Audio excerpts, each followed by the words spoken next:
तो वो डंडी उठाई और बछड़े को पीटने लगी। बछड़े को यूं पीटने लगी, अरे सारा दूध तू पी लेगा तो जो इसके मालिक है वो अपने बच्चों को क्या पिलाएंगे। तो उसकी सास बोली, अरे बहू तो वैसे पास है, तो पागल है, कहीं तो पत्थर की गाय है, पत्थर का बछड़ा, ना ये दूध दे रही ना ये दूध पी रहा। अब बहू अंदर गई, संक्षेप में बता रहा हूँ, अंदर माता रानी शेर पे बैठी। माता रानी कहाँ बैठी? शेर पे। अब वो शेर पे बैठी तो बहू डर के भाग आने लगी, बोली मम्मी भागो शेर खा लेगा, मम्मी भागो शेर खा लेगा। अरे बहू तुम पढ़ी लिखी बहू है, मेरा भी दिमाग खराब कर दिया, कहाँ से पढ़ ली? शेर पत्थर का है, ये खा नहीं पाएगा।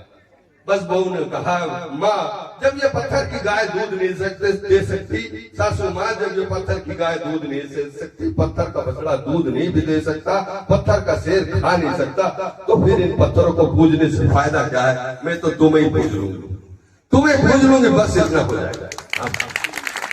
पत्थर पूजा मत करो, पत्थर सुनो, जब तुम देवताओं को पूजो देवताओं को। तुम 9 माताओं के व्रत रखो, चैत नवरात्र के व्रत रखो, 9 दिन के रखो, काल नवरात्र से ये पहला दिन, दूसरा दिन, तीसरा दिन रखो व्रत। लेकिन जब तुम्हारे साथ अत्याचार, अनाचार, व्यभिचार, बलात्कार होगा, जब तुम दहेज के खातिर जलाई जाओगी, जब तुम्हारे साथ अत्याचार, अनाचार, व्यभिचार होगा, जब तुम्हारी जेठ ससुर मारपीट करेंगे, जब तुम्हारी सास मारेगी, जब तुम्हारे साथ रेप होगा, तब कोई देवी का मैंने कहा, हे देवी माँ तुम 9 माताओं, 9 में से एक आना। इस बहन ने मेरी 9 दिन तेरे व्रत रखे, कसा है 9 में से एक दिन एक आ जाओ। आती है कोई?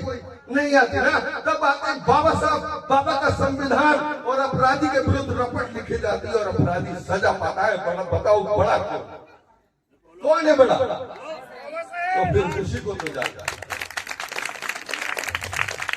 सवाल करो कि हिंदू देवी देवताओं तुम्हारे हाथ में अस्त्र शस्त्र जो है, शिव के हाथ में धनुष, शिव के हाथ में त्रिशूल, राम के हाथ में धनुष, हनुमान के हाथ में गदा, कृष्ण के हाथ में चक्र, और 9 के 9 माताओं के हाथ में तो ना सुनो सब है, तिरपाल भी तरफ किसी के हाथ में नहीं, बाबा साहब के हाथ में नहीं है कोई भी अस्त्र, रविदास के हाथ में नहीं है, मोहम्मद साहब के हाथ में नहीं है, बुद्ध के हाथ में नहीं है, किसी के हाथ में अस्त्र नहीं। उन्होंने कल्याण का मार्ग करा, तुम्हारे देवता तुम्हें डराते, तुम्हारे देवता तुम्हें डराते। और जो देव, जो महादेव, तुम अपने मुकुट और धनुष, जो देव महादेव अपने मुकुट धनुष लगा हार की रक्षा न कर सका, वो तुम्हारे क्या करेगा? कर ले क्या कर? नहीं करेगा। मैं चूंकि यहाँ बहुत देर हो चुकी है, और भी बताएं, गाने वाले भी बहुत हैं, बातें बहुत हैं, कमेटी से अनुरोध करूंगा कि एक दिन आऊंगा, no mic no DJ no मंच। आप समझ लीजिए, जो आपका पैसा है ना बहुत कीमती है। No mic no DJ no मंच। मेरे संचालक महोदय ने कहा था, जमात निकालो, 4 लोग सुनो, 15 दिन के लिए, 8 दिन के लिए, 14 दिन के लिए जा रहे हैं, अल्लाह उठा